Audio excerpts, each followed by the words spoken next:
Our next story comes from America, where a few months ago, parents of 60 teenagers filed a lawsuit. Their children allegedly bought drugs by social media. Mr. Scott Morrison has told Facebook his government will not be intimidated. Next story is about a new WhatsApp scam. इतने लोग हैं जिनके 1000 का नुकसान हो गया, 500 का नुकसान हो गया, किसी के 10,000 लुट गए। एंड ऑफ द डे ये है कि जनता देख क्यों रही है। ये जो जितना इन्फ्लुएंसर आज की डेट में कमा रहे हैं ना, को असली में पता लग गया ना, तुम रो दोगे। किसी को थिएटर जाना ही नहीं है, थिएटर भरना मुश्किल हो रहा है। People are consuming more of me on social media. भाई मैं पिछले साल एज एन इन्फ्लुएंसर इतना पैसा कमाया, मैंने वाला MBA, बैंक, स्टार्टअप कभी कहीं इतना पैसा नहीं कमाया। 31 जनवरी मेटा के CEO mark Zuckerberg US senator में एपोलाइज करते हैं, क्योंकि उन्हीं का प्लेटफॉर्म जो कि फेसबुक, इंस्टाग्राम ऐसे कंटेंट को प्रमोट किया जिससे कि उनके लाइफ के ऊपर एक नेगेटिव इम्पैक्ट पड़ा। तो इसलिए वहाँ पे US सेनेट्स में उन्हें एपोलाइज करने की जरूरत पड़ा। वैसे आप में से शायद सोचेंगे कि US सेनेट्स क्या है। US सेनेटर को बनाया गया था 4 मार्च 1789 में, जिसका मुख्य उद्देश्य ये था कि हमारे जितने भी स्टेट्स है और इस कंट्री में लॉ फॉर्मेशन का काम US सेनेट्स ही करेंगे। इसके लिए मिनिमम एज की रिक्वायरमेंट 30 साल है, और इससे भी एक बेहतर अपॉर्चुनिटी है। चाहे तो यहाँ के मेंबर एक वहाँ के प्रेसिडेंट के तौर पे बन सकते हैं। जो बिडेन, जो कि अभी वहाँ के प्रेसिडेंट है, वो पहले US सेनेट्स के ही मेंबर थे। आज के समय में सोशल मीडिया, चाहे आप फेसबुक यूज करते हैं, इंस्टाग्राम यूज करते हैं, ट्विटर यूज कर रहे हैं, लिंक्डइन यूज कर रहे हैं, या फिर कई सारे ऐसे स्नैपचैट्स हो गए, यूट्यूब हो गए, ये सारे एक सोशल मीडिया प्लेटफॉर्म है। कोई वीडियो शेयरिंग प्लेटफॉर्म है, कोई नेटवर्किंग साइट्स है, कोई बिजनेस साइट्स है। ऐसे कई सारे सोशल मीडिया वेबसाइट्स जिसके माध्यम से हम एक दूसरे के साथ कनेक्ट होते हैं, अपने आइडिया शेयर करते हैं, कुछ क्रिएटिविटी शेयर करते हैं। लेकिन इससे पड़ रहे एक नेगेटिव इम्पैक्ट की वजह से सोशल मीडिया पे रिस्ट्रिक्ट और एक लॉ का फॉर्मेशन करना उतना ही जरूरी है आज के समय। आज का जो जनरेशन है, यानी कि जनरेशन Z, काफ़ी ही ज़्यादा सोशल मीडिया पे एक्टिव रहते हैं। जनवरी 2022 में एक सर्वे कंडक्ट कराया गया था, जिसमें ये पता चलता है कि 18 से 25 साल के बीच में ऐसे एज ग्रुप है जो ज़्यादातर सोशल मीडिया पे एक्टिव रहते हैं और most of the time spend social media पे कर रहे हैं। वहीं पे फीमेल ग्रुप वाले 16 से 24 साल के ऐसे एज ग्रुप हैं जो कि एवरेजली डेली का 3 घंटे 13 मिनट टाइम स्पेंड करते हैं सोशल मीडिया प्लेटफॉर्म पे। आज ऐसे फिल्टर्स कई सारे अवेलेबल है इंस्टाग्राम पे, स्नैपचैट्स पे, जो कि लोगों को फिल्टर में रहना और उन्हीं के एडिक्टेड हो चुके हैं। लोगों को ऐसा लगता है कि अगर मेरा फोटो ऐसे क्लिक हो, जो रो फोटो हो, विदाउट एडिटेड हो, मेरा फोटो सोशल मीडिया पे एक अच्छा इंपैक्ट नहीं पड़ सकता। आज लोग 2 तरीके का लाइफ जी रहे हैं, एक रियल लाइफ और एक वर्चुअल लाइफ। वर्चुअल लाइफ में लोग एक दूसरे से कनेक्टेड होने के लिए सोशल मीडिया का यूज कर रहे हैं, और आज के समय देखा जाए तो जो भी लोग रियल लाइफ में हैप्पी नहीं है, उन्हें ऐसा लगता है कि वर्चुअल लाइफ में मैं कनेक्टेड हो जाऊंगा, या वर्चुअल लाइफ में ज़्यादा मेरे को रिस्पॉन्सेज मिल रहे हैं, अप्रिशिएशन मिल रहे हैं, इसलिए वर्चुअल लाइफ ज़्यादा बेहतर है रियल लाइफ के मुकाबले। वैसे ये कुछ हद तक तो सही है। लोगों को ऐसा लगता है कि मैं अगर अपने आइडिया शेयर कर रहा हूँ, एक दूसरे से कनेक्ट हो रहा हूँ, तो वर्चुअल लाइफ बेहतर है, सोशल मीडिया एक अच्छा प्लेटफॉर्म। वहीं पे दूसरे केस में देखा जाए, आज का जो जनरेशन है मोस्ट ऑफ द टाइम जो स्पेंड कर यूट्यूब या इंस्टाग्राम या ऐसे जो भी प्लेटफॉर्म है जो कि शॉर्ट वीडियो को उतना ही प्रमोट करते हैं, तो ऐसे लोगों के लिए एक इन्फ्लुएंसर एक बहुत बड़ा रोल प्ले करता है। इन्फ्लुएंसर के द्वारा बताया गया हर एक चीज़ उनके लाइफ पे इम्पैक्ट पड़ता है। यूके में एक रिसर्च सर्वे हुआ था 2000 लोगों के बीच में, और जिसमें ये पाया गया कि 22% ऐसे लोग हैं जो कि इन्फ्लुएंस होते हैं डायरेक्टली सोशल मीडिया के थ्रू, और ज़्यादातर जो एज ग्रुप है वो 16 से 60 साल के बीच में ऐसे एज ग्रुप है जो सोशल मीडिया से इन्फ्लुएंस होकर किसी भी सामान को खरीद रहे हैं। आज के जनरेशन में अगर किसी को भी अगर कोई भी चीज़ खरीदना है तो सबसे पहले यूट्यूब जैसे प्लेटफॉर्म पे जाता है और उसका रिव्यू चेक करने की कोशिश करता है। वहाँ पे अगर पॉजिटिव रिव्यू मिलता है तो उस चीज़ को वो खरीद लेता है उसके मुताबिक। दूसरी तरफ देखा जाए तो ऐसे जो रिव्यू करने वाले जो भी हैं वो सारे पेड प्रोमोटेड होते हैं, उन्हें पैसा देकर प्रमोट किया जाता है और उसके लिए वो हमेशा अच्छी चीज़ ही बताते हैं। इन्फ्लुएंसर उनके लाइफ में एक बड़ा इम्पैक्ट डालता है। इन्फ्लुएंसर चाहे तो किसी को भी इन्फ्लुएंस करके उसे कोई भी सामान खरीदवा सकता है। होंगे कोई भी वेबसाइट विजिट कर रहे थे, कुकीज़ ऑप्शन दिया जाता है। कुकीज़ का मतलब यह है कि आपके पास शॉर्ट फॉर्म में कुछ डेटा सेव किया जाएगा आपके ब्राउजर में, जो कि आप जब भी अगली बार विजिट करेंगे उस वेबसाइट में तो आपको उसके मुताबिक वहाँ पे कंटेंट प्रेजेंट रहेगा। यानी कि आपको ना ही तो अपने क्रीडेंशियल डिटेल भरने की ज़रूरत है, जैसे कि यूज़र नेम, पासवर्ड ऑलरेडी आपके कुकीज़ में सेव है, तो आप नेक्स्ट टाइम जब भी विजिट करेंगे वेबसाइट्स को तो ऑलरेडी वहाँ पे फिलअप हो जाए। इसके बाद आप पर्सनलाइज उसी चीज़ को देखेंगे जो कि आप पसंद करते हैं। जैसे कि अगर आप किसी भी तरीके से शॉपिंग के वेबसाइट्स विजिट कर रहे हैं, वहाँ पे जो भी चीज़ सर्च कर रहे हैं वो आपके कुकीज़ में स्टोर है, और वो कुकीज़ आपको रिकमेंड करता है और दूसरे के किसी भी वेबसाइट्स में जाते हैं तो वहाँ पे उसी टाइप का एड्स दिख जाता है। फेसबुक पे कई बार डेटा शेयरिंग का एलिगेशन भी लगा है और इसके लिए फेसबुक ने $725 मिलियन का भी पे किया है ताकि इसे सेटल्ड किया जा सके। आज हमारा और आपका डेटा काफ़ी सारे सोशल मीडिया पे अवेलेबल है और उस डेटा का यूज किस तरीके से किया जा सकता है ये आप भी नहीं समझ पाएंगे, क्योंकि इसे यूज जब चाहे जिस तरीके से चाहे उसे मैनिपुलेट करने या फिर उसे प्रमोट करने में किया जा सकता है। आज हमारे पॉलिटिशियन का भी यूट्यूब चैनल है, सोशल मीडिया अकाउंट्स है और उनमें काफ़ी अच्छे खासे फॉलोअर है। तो जब ये चाहे जैसे चाहे वैसे डेटा को मैनिपुलेट कर सकते हैं और आपके साथ वही चीज़ शेयर कर सकते हैं जो कि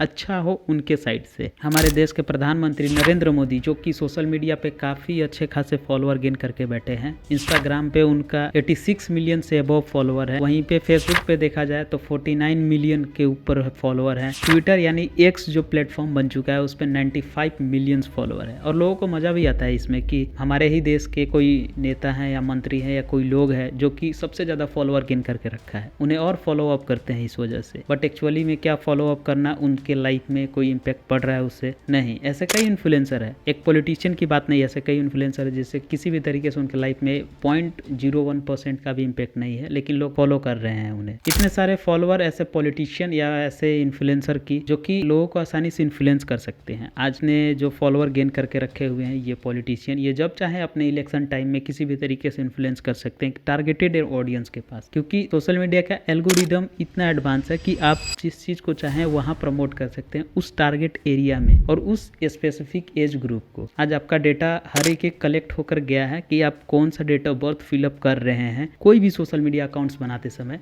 वो आपका डेटा उस सोशल मीडिया के प्लेटफॉर्म पे अवेलेबल है, जो कि जब चाहे उसे मैनिपुलेट करना या उसे किसी भी माध्यम से किसी और प्लेटफॉर्म को शेयर करना या कहीं और ज़रूरत के अनुसार यूज कर लें। और जब भी हम अपने सोशल मीडिया पे अकाउंट बनाते हैं उस समय हम एक टर्म एंड कंडीशन को सबमिट करते हैं। ये एक ऐसा चीज़ है जैसे कि हम एक लीगल एग्रीमेंट पे साइन कर रहे हो। वहाँ पे जब भी हम एक अकाउंट रजिस्टर कर रहे हैं इसका मतलब ये है कि हम उसे टर्म एंड कंडीशन को पढ़कर ही उसे टिक करें। वहाँ पे सोशल मीडिया पे आपका डेटा कलेक्ट करना है और उसे चाहे तो उसके मुताबिक ऐड को प्रमोट करने का उनके पास एक कंडीशन है जिसपे आप टिक करके ही अकाउंट बनाते हैं। आप जनरली कोई भी चीज़ अगर इंटरनेट पे सर्च करेंगे तो उससे रिलेटेड आपके सोशल मीडिया अकाउंट्स पे दिखने लगेंगे ऐड। चाहे आप उस प्रोडक्ट में इंटरेस्टेड हैं या फिर नहीं, आपके पास वैसे एड्स आना शुरू हो जाएंगे अगर आप किसी भी तरीके से सर्च करते हैं। ये जितने भी सोशल मीडिया प्लेटफॉर्म है जो कि 21वीं शताब्दी में आए हैं, फेसबुक जैसे कि 2004 में, ट्विटर 2006 में, इंस्टाग्राम जो कि 2010 में, स्नैपचैट 2011 में, व्हाट्सएप 2009 में, ये सारे जितने भी प्लेटफॉर्म आते गए हैं समय के अनुसार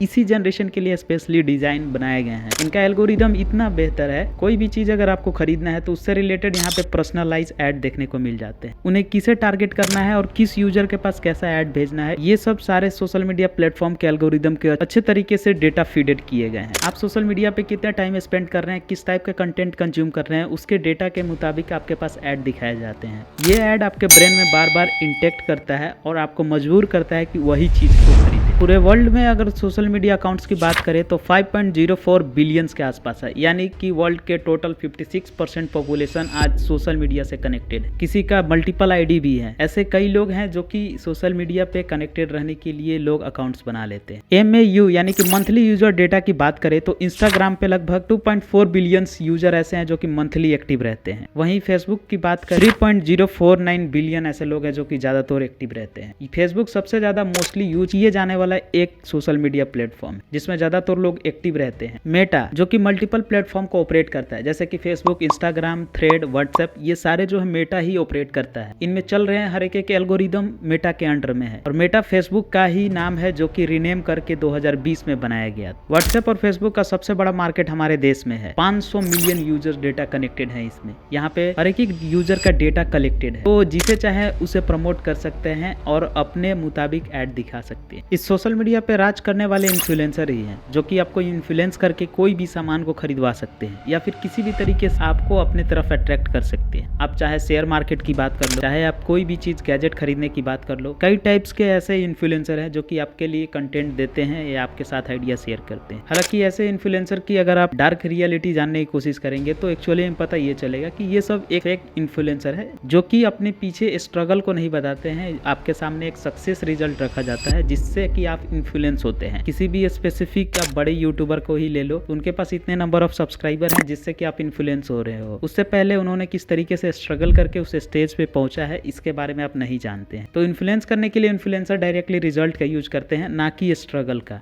अगर स्ट्रगल बताया जाए तो उससे वो इन्फ्लुएंस ही नहीं हो सकते हैं। कोई भी यूट्यूबर हो अगर अपना अर्निंग शेयर करता है तो उससे लोग इन्फ्लुएंस होते हैं कि वो यूट्यूब से इस तरीके से पैसा कमा रहा है, मैं भी कमा सकता। तो लोगों को ऐसा लगता है कि इतना बंदा कमा रहा है, उतना पैसा कमा रहा है, तो मैं क्यों नहीं कमा सकता। और इसके बाद से इन्फ्लुएंसर के ऊपर भी एक नेगेटिव इंपैक्ट पड़ता है। उन्हें कई सारे मेंटल हेल्थ चैलेंजेस भी फेस करने को मिलता है। जैसे कि एक बार अगर किसी इन्फ्लुएंसर को आदत हो गया कि मेरे फोटोज या मेरे वीडियोज में इतने सारे लाइक्स और कमेंट्स आ रहे हैं, अगर किसी भी फोटो या वीडियो में उससे कम लाइक्स कमेंट हो जाए या फॉलोअर्स कम हो जाए, सब्सक्राइबर कम हो जाए, तो उससे उनके एक मेंटल हेल्थ पे इम्पैक्ट पड़ता है। इन्फ्लुएंसर हमेशा आपको रियलिटी से डिटैच करके रखते हैं, रियलिटी को कभी शेयर ही नहीं करते हैं कि क्या रियल में स्ट्रगल किए, किस तरीके से उस लेवल पे पहुंचे हुए हैं, या रियलिटी में क्या है। आपको सिर्फ वही चीज़ दिखाया जा रहा है जो कि एक सामने कैमरा है और उसमें जो भी चीज़ रिकॉर्ड हो पा रहा है वो आपके सामने है, लेकिन उसके पीछे या बिहाइंड द सीन नहीं दिखाया जाता। जैसे कि अभी आप इसी फोटो को देख लो, इस फोटो को देखने के बाद आप यही कहेंगे कि ये एक प्राइवेट जेट में लिया हुआ फोटो है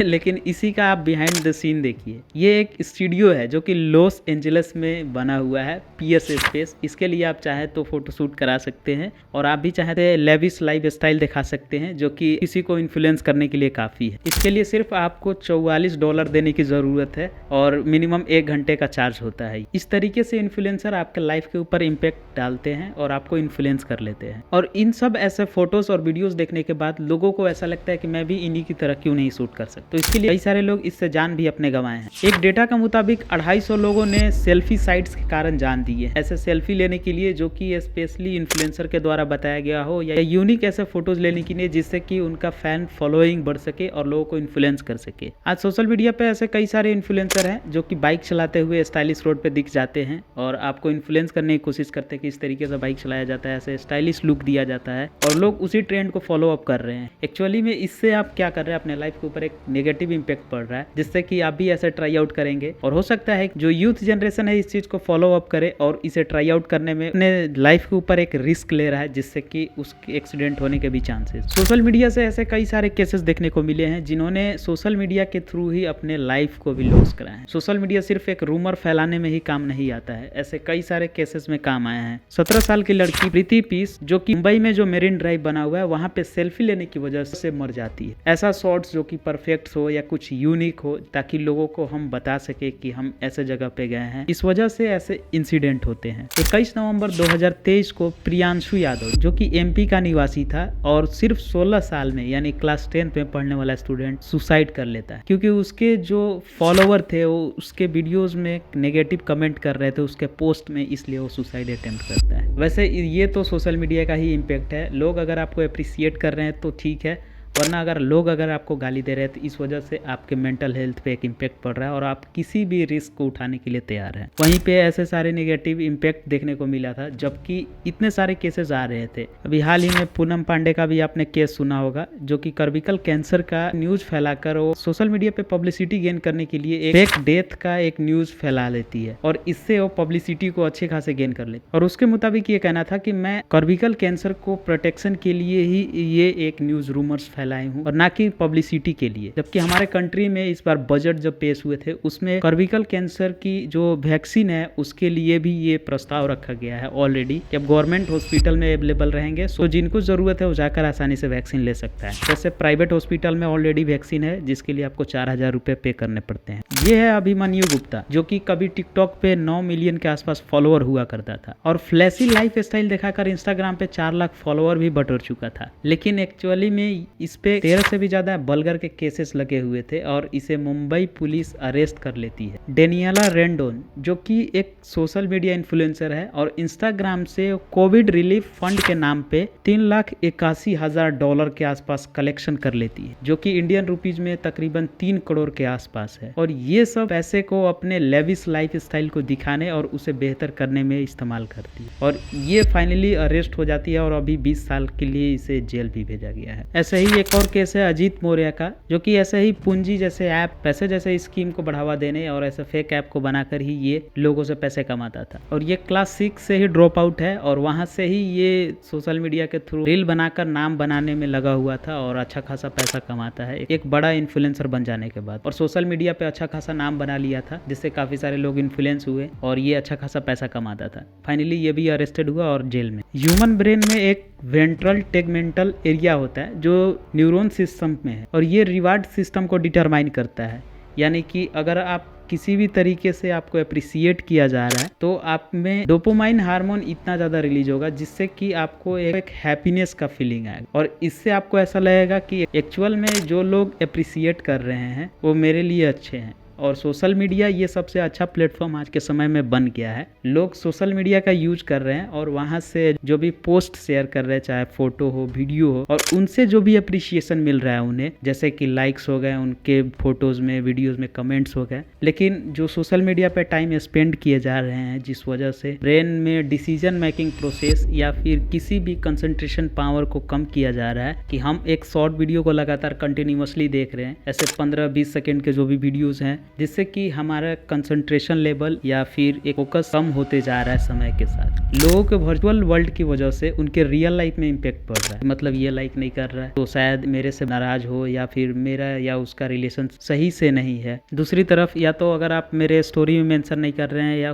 कोई टैग नहीं करता है एक दूसरे को फोटोज या वीडियोज में, या उनके साथ लिया हुआ कोई फोटो अगर पोस्ट नहीं कर रहा है, इससे उनके रियल लाइफ में इम्पैक्ट पड़ जाता है। लोग सीरियस लेते हैं इस चीज़ को और एक दूसरे से जो रियल लाइफ में रिलेशन है उसे भी खराब कर देते हैं। और जब से ये शॉर्ट वीडियो का ट्रेंड आया है, यानी टिकटॉक के बाद से ही काफ़ी सारे लोगों को शॉर्ट वीडियो देखना इतना पसंद आ गया है कि आज अगर आप लॉन्ग फॉर्म कंटेंट बनाकर देंगे यूट्यूब पर कोई भी इन्फ्लुएंसर, तो उस वीडियो में उतने जो वॉच टाइम है उतने ड्यूरेशन नहीं बन पाते हैं। क्योंकि उसका कारण है हर एक 20 से 30 सेकेंड में आपको एक नया ट्रांजिशन, नया इफेक्ट और नया फुटेज ऐड करना होगा, तभी आप किसी भी व्यूअर्स को अट्रैक्ट करके रख सकते हैं उतने देर तक वीडियो में। आज के जनरेशन को कम टाइम में ज़्यादा से ज़्यादा चीज़ कंज्यूम करना पसंद है, चाहे एक बार में 2 काम करना पसंद है, जैसे कि मोबाइल देखना और एक साथ में पढ़ाई भी करना। ऐसे कई सारे यूथ जो है आज के समय में करने की कोशिश करते हैं। लोगों को लगता है कि थोड़ा रिलैक्स होने के लिए मोबाइल खोल ले या नोटिफिकेशन मैसेज देखने के लिए खोल ले, तो कैसे 1-2 घंटे बीत जाते हैं किसी को भी पता नहीं चलता है। जब तक कि ये सोशल मीडिया का एल्गोरिदम इतना तेज होते गया समय के साथ, लोगों को इन्फ्लुएंस करना अब इतना आसान हो गया है, जैसे चाहे या जब भी चाहे उस तरीके से उन्हें इन्फ्लुएंस किया जा सकता है। वैसे सोशल मीडिया किसी भी तरीके से गलत नहीं है, बट सोशल मीडिया के जो लोग चला रहे हैं यानी इन्फ्लुएंसर मेनली,